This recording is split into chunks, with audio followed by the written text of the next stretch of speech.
धीरे धीरे बोला ये कोयलिया सैया जी हमर जाग जाए हो। धीरे धीरे बोला ये कोयलिया सैया जी हमर जाग जाए हो।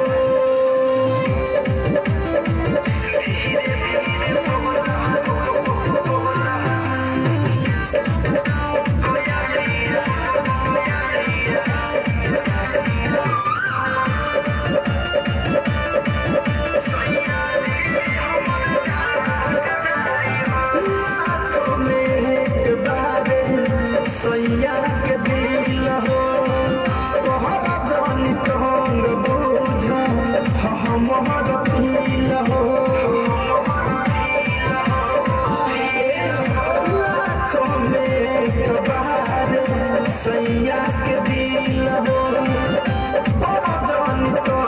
बुझा हमर दिल हो। रजत सुखंदिया सुन भाग जाए हो। रजत सुखंदिया सुन भाग जाए हो। धीरे धीरे बोला ये कोयलिया सैया जी हमर जाग जाए हो।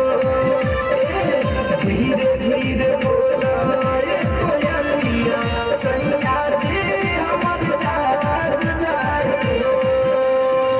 धीरे बोला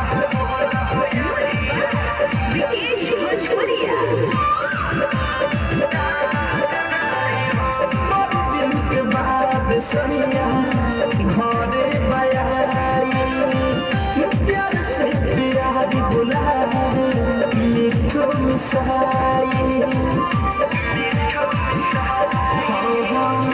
बड़े दिन के बाद सैया घरे बयाई प्यार से प्यारी बुलाए मीठो मिसाई।